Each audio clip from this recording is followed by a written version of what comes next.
Measures prioritizing agricultural and rural development are being discussed. At this year's annual Central Rural Work Conference, Chinese officials vowed to carry on implementing government plans for rural vitalization. Improvement is needed in multiple areas, including talent support, industry development, land use management, stable investment guarantees, and creating pleasant living environments. 农民是中国人口的最大多数。 Farmers represent the majority of the Chinese population. As a solid bedrock for the nation, they have made significant contributions during China's revolution, development and reform. China's rural conditions reflect the country's overall economic and social development, but it's also in the countryside that unbalanced and insufficient growth is most glaring. 我们一般就是说呢，谈三种问题：农业、农村、农民问题。 When we talk about farmers, villages, and agriculture, the mindset should go beyond the relationship between the three. We should view it from a broader perspective. We should consider the distribution of national income, public administration, and governance mechanisms. 2019 is set to be the final stretch for China's ambitious goal of lifting all of its impoverished people out of poverty by 2020. Much of this work will focus on helping those living in rural areas of the country. The central government is expected to continue its work on establishing a long-term poverty alleviation plan, which remains to be a challenge. China has set the bar for itself to lift another 10 million rural residents out of poverty in 2019. That's the same number of people it helped this year. Officials say efforts should be also made to boost self-development abilities among the poverty-stricken residents.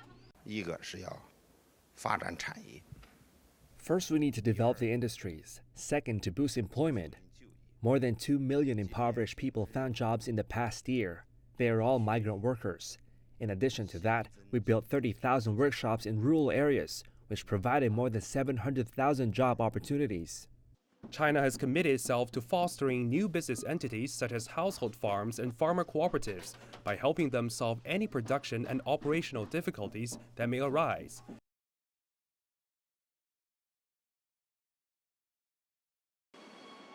Ask any business owner how their 2018 was. Most like this man will say, 真的不好做。 Zhu Kangjian is the founder of Borch, a manufacturer of injection molding machines. They are used for making plastic products, from cell phones to astronaut helmets. Zhu says 70% of these machines worldwide are made in China, and the U.S. is a big importer. So when the China-U.S. trade war began, this company was among the first victims. 第一批的所谓的250亿的。 Our products were among the first to see additional tariffs by the American government that hurt our exports to the US, which were only 30% what they were over the same period in 2017. Zhu was worried, but not as long as the trade friction escalated. Located in China's manufacturing and innovation hub of Guangdong province, the company knows as well as anyone that technology is keen. In recent years, Zhu invested in research and development and managed to produce more advanced machines, which proved that his tens of millions in investments paid some dividends. In December, our sales doubled on a year-on-year basis. Many American clients stopped watching and came back to us, despite the tariff burden, because our products are world-class. So American orders did not disappear. They sometimes just came late, but with promising demand. For many Chinese private enterprises like this one, surviving 2018 was a tough battle. At a symposium on the private sector held in November, Chinese President Xi Jinping pledged to help them solve difficulties, especially when under economic uncertainty. New measures include offering tax relief for companies, expanding financial channels, creating an equal business environment, and so forth, in order to maintain company vitality. More than 90% of high-tech firms in Guangzhou are privately owned, especially in emerging industries like robotics, biomedicine, big data, and artificial intelligence. It's our job to help them get through. So when asked what 2019 will bring, Zhu says business is never easy, and that it's time to stop complaining and keep on creating.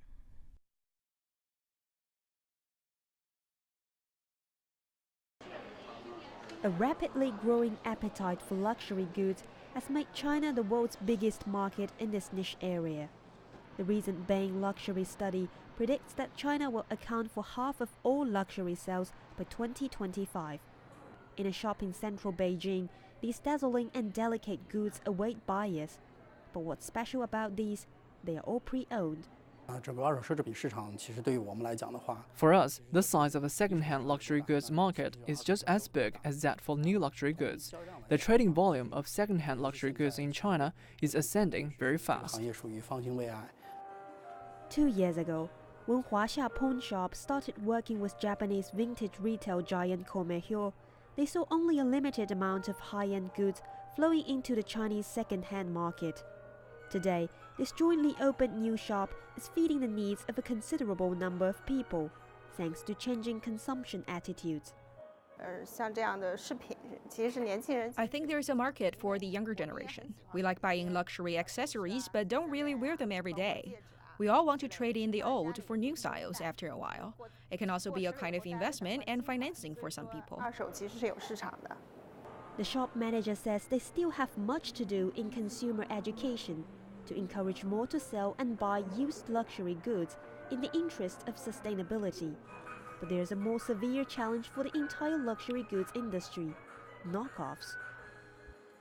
To regular shoppers, this Lady Dior bag looks no different than those brand new ones in a Dior store.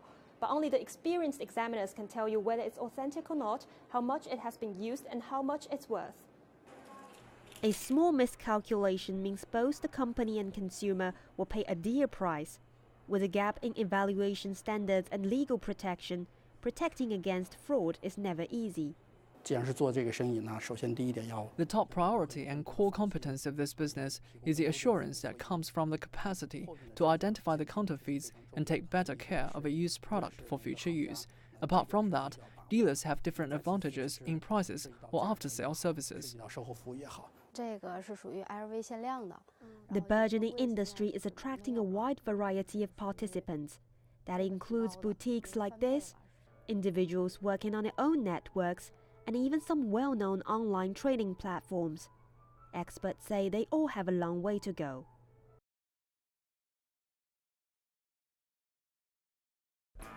Tinkering, tuning and making last-minute preparations for the aerial game, the drone equivalent of Formula One racing. Sort of like a combination of augmented reality and video games, FPV drone racing attracts many young players. One drone facing off against another, an opportunity for tech buffs to show off their skills by piloting ultra-lightweight racing drones across specially arranged circuits. The drones are fitted with cameras, with pilots using point-of-view goggles to see where they are going. They fly at a speed of over 180 kilometers per hour. Many say drone pilots from other countries are better than those in China, either because foreign pilots started earlier or they are more into the game. They would hold a party for the game, but somehow Chinese players are too serious and more stressed out. Brett Collis from the UK has been racing drones since the game started there nearly 4 years ago. And this is your third competition in China, right? And back in the UK, how do you find the difference between the competition in the UK and that's in China? So yeah, third competition in China. I think there's quite a bit more funding here in China for kind of the races. There's a lot more elaborate, lots of kind of the inflatable gates, things like that. They look better compared to the UK, where it's quite grassroots and kind of just often people in a random field doing it. Chen Chong is seasoned pilot himself and the event's organizer. He's positive about the game's future in China, though it's quite new here in the country. I'm actually very positive about the future. Although currently this industry is a very niche sport, but the market is growing very big and at a very fast speed. And as we know, China is the biggest manufacturer of drones in the world. So in the future, I'm pretty sure like in less than 5 or 10 years, this sport will go mainstream. With more investment being poured into the sector here in China, it seems all but certain that Chen's prediction will come true.